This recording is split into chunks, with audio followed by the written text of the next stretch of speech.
여드름 관련 홈케어 제품들이 굉장히 많아요. 저는 그런 것들보다는 하지 말으셔야 될 것들을 좀 말씀을 드리고 싶어요. 아직도 많은 분들이 여드름 그러면은 청소년기의 질환이라고 생각하는 분들이 많아요. 여드름에는 사실 완치의 개념은 없다고 생각을 해요. 짜면 안 되는 대표적인 여드름은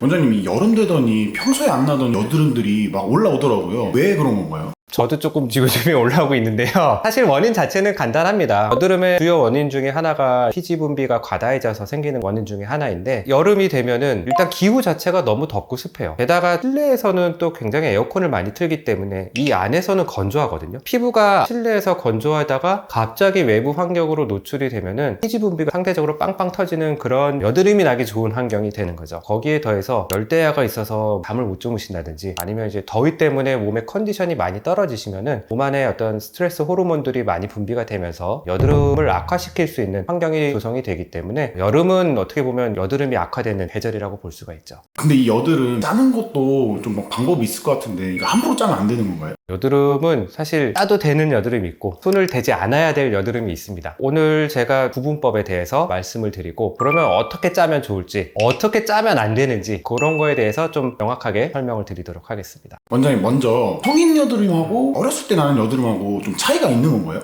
그렇죠. 아직도 많은 분들이 여드름 그러면은 청소년기의 질환이라고 생각하는 분들이 많아요. 성인형 여드름 가지고 계신 분들이 진료실에 와서 지금 나이가 뭐 30대인데 아직도 여드름이 나요 그러는데, 성인형 여드름이 굉장히 많거든요. 진료실에 있다 보면은 20대, 30대 특히 여성분들의 성인 여드름 환자분들을 체감상 훨씬 더 많이 보는 것 같습니다. 형태 자체도 좀 차이가 있어요. 청소년기의 여드름은 피지 분비가 많은 T존, 미간이라든지 이마, 코, 코 주변 이런 데 많이 생기는 반면에, 성인형 여드름을 하관 쪽, 턱이라든지 입 주변 이런 데 많이 나죠. 그리고 청소년기 여드름은 주로 면포, 좁쌀 여드름으로 시작을 해서 염증성 여드름이 동반되는 형태로 많이 나타난다면, 성인형 여드름은 조금 더 심한 형태, 안으로 좀 곱는 형태, 그런 결절성 여드름 형태가 상대적으로 많이 나타나는 그런 차이점이 있습니다. 원장님, 어릴 때 나는 여드름들은 성장기의 이런 호르몬 이런 것 때문에 나는 건가요? 호르몬의 영향이 많은데, 청소년기의 여드름은 안드로젠이라고 하는 남성 호르몬, 이게 꼭 남성에게만 있는 건 아니에요. 여성분들도 상대적으로 다 가지고 있는 건데, 그런 호르몬의 영향이 좀 더 크죠. 성인형 여드름은 물론 그 호르몬의 영향도 있어요. 특히나 이제 여성분들 같은 경우에는 여성 호르몬의 영향도 많죠. 그래서 생리 일주일 전에 심해진다든지, 또는 호르몬 외의 영향들, 환경이라든지 생활 습관에 의한 영향들이 훨씬 더 많아요. 업무상의 스트레스도 그렇고 육체상의 스트레스도 그렇고, 야식이라든지 야근이 반복되면서 생활 패턴의 변화가 있으면은 그로 인한 성인형 여드름의 악화가 더 많이 되기 때문에, 청소년기하고 성인형 여드름은 형태도 좀 다르지만 원인도 약간의 차이는 있다고 생각을 합니다. 원장님, 그러면 이 영상을 보시는 분들이 가장 궁금해하실 여드름 짜는 거에 대해서 좀 알고 싶은데, 첫 번째로 짜면 안 되는 건 어떤 건가요? 짜면 안 되는 대표적인 여드름은 만졌을 때 뭔가 피부 속 깊이 단단하게 만져지면서 아프고 겉으로 드러나지 않은 숨어있는 듯한 여드름, 얘네들은 잘 짜지지도 않아요. 근데 그거를 뭔가 구멍을 내서 짜려고 그러고 안 짜지는데 억지로 하다 보면은 염증 자체는 계속 깊으로 또는 주변 조직으로 퍼지면서 여드름이 더 심해지고, 그게 이제 나중에 흉터 조직으로 변하는 경우가 많죠. 그런 경험들 많이 있으실 거예요. 안 짜지는 여드름 계속 꾹꾹 눌려내다 보니까 하루 이틀 뒤에 염증은 더 심해지고 더 아파지고, 그리고 나중에 시간이 지나서 염증은 좋아졌는데 비대성 흉터처럼 약간 볼록한 흉터가 남는다든지, 아니면 오히려 파인 형태의 흉터가 남는다든지, 이런 경험들 있으시라고 생각을 합니다.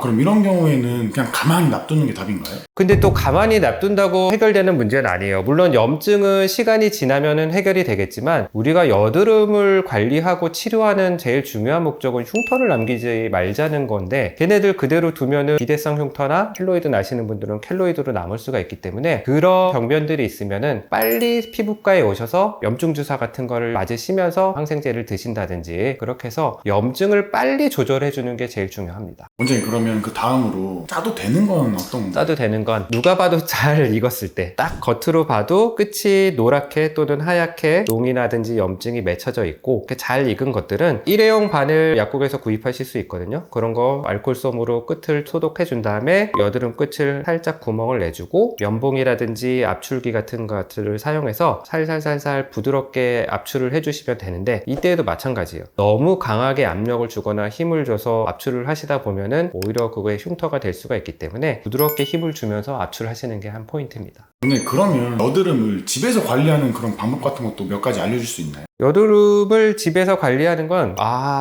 막 이런 여드름 관련 홈케어 제품들이 굉장히 많아요. 저는 그런 것들보다는 하지 말으셔야 될 것들을 좀 말씀을 드리고 싶어요. 하셔야 될 것들은 좋은 것들이 너무 많고, 잘 모르고 하지 말아야 될 것들을 하면서 얘네들의 효과를 못 보거나 아니면 더 안 좋아지는 경우들이 있거든요. 하지 말아야 될 것들 또는 피해야 될 것들, 대표적인 4가지는, 제일 첫 번째는 여드름이 있다 그러면은 내 피부는 지성이야, 내 얼굴에는 기름기가 많을 거야, 이렇게 생각을 하시고 과한 세안을 하시는 경우가 많아요. 뽀드득 깨끗하게 기름을 씻어내야지, 또는 뭐 스럽이라든지 이런 것들을 많이 쓰시는 경우가 많은데, 그런 행위 자체가 피부 장벽에 굉장한 손상을 줄 수가 있습니다. 그래서 오히려 그게 미세한 염증을 일으켜서 여드름을 악화시키거나, 또는 이제 여드름이 회복되는 과정 중에서 피부의 재생을 떨어뜨리면서 피부의 어떤 회복력을 저하시켜서 흉터를 남기는 가능성을 높여주는, 오히려 그런 행위가 될 수가 있습니다. 두 번째는 항상 피부과에서 얘기하는 손대지 마세요. 사람이 뭔가 얼굴에 여드름이 나거나 그러면은 무의식적으로 자꾸 잡아 뜯는 경우가 있으세요. 그리고 꼭 무의식적이 아니어도 사람 심리상 그게 눈에 보이면 자꾸 손이 가는 경우가 많거든요. 근데 이 염증이 있는 부분을 그렇게 뜯다 보면은 진짜 그게 다 색소 침착 같은 흉터가 되기 때문에 절대 손으로 뜯지 마세요. 세 번째는, 여드름 나면은 무조건 하이드로콜로이드 패치, 대표적인 듀오덤 같은 그런 패치를 붙이시는 분들이 계시는데, 사실 패치 자체가 여드름 자체에 효과가 있다고는 생각을 안 합니다. 대신 압출을 하거나 퍼져가지고 염증 물질들이 밖으로 배출되는 그런 순간이 있으면은, 그럴 때는 이제 패치를 붙여서 염증 자체가 피부 재생이 되는 데도 도움이 되고 2차적으로 세균 감염을 막아줄 수가 있기 때문에, 그런 경우에만 저는 패치를 붙이시도록 설명을 드리고 있습니다. 마지막으로 4번째는, 안으로 곱는 형태, 짜서는 안 될 여드름이 자꾸 반복이 되신다든지, 아니면 꼭 그런 여드름이 아니더라도 특정 부위나 또는 장기간에 걸쳐서 자꾸 염증성 여드름이 반복이 되시면 집에서 너무 끙끙대지 마세요. 괜찮아지겠지, 또는 집에서 해결을 해야지 하고 뭔가 시간을 계속 끌면 끌수록 해결은 안 되고 흉터나 색소 침착은 더 많이 남게 되거든요. 자꾸 반복되는 여드름이 있다면은 피부과에 오셔서 그 원인이 뭔지 파악을 하고 형태나 내 피부 상태에 맞는 적절한 치료를 받으시는 것을 권해드리고 있습니다.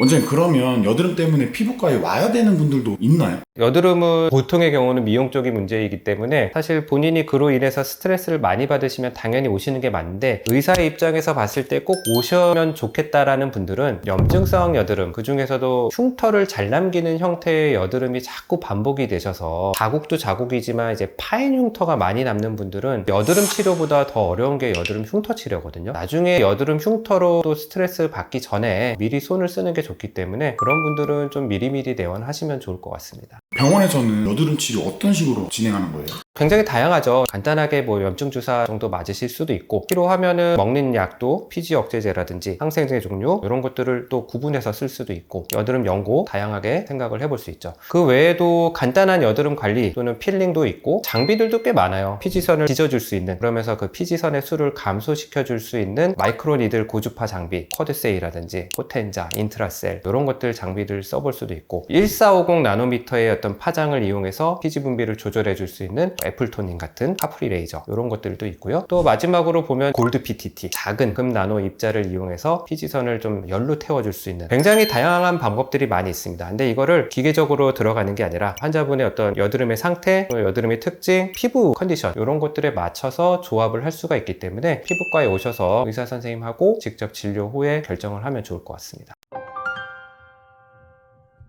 오늘은 집에서 짜면 안 되는 여드름, 또 짤 수 있는 여드름, 그 외에 좀 여드름의 어떤 일반적인 이야기를 드렸는데요. 다시 한번 좀 정리를 하자면, 집에서 짜면 안 되는 여드름은 만졌을 때 안에서 단단하게 만져지고 통증이 동반되는 그런 여드름은 집에서 절대 짜지 마시고요. 피부과에 오셔서 염증 주사를 맞으신다든지 적절한 치료를 받으시는 걸 권해드립니다. 그리고 여드름에는 사실 완치의 개념은 없다고 생각을 해요. 어떤 치료를 하더라도 여드름이 앞으로 한 개도 안 날 거예요, 이렇게 말씀을 드리지는 못하지만, 여드름 치료의 목적은 여드름 흉터를 남기지 말자는, 적게 남기자는 의미가 더 크다고 생각을 해요. 자꾸 반복되는 여드름 때문에 색소 침착이나 파인 흉터가 쌓여 가신다면은 나중에 후회하지 마시고 빨리 내원하셔서 여드름 치료를 받으시기를 권해드립니다. 지금까지 클리어턴 의원 서준민 원장이었습니다. 감사합니다.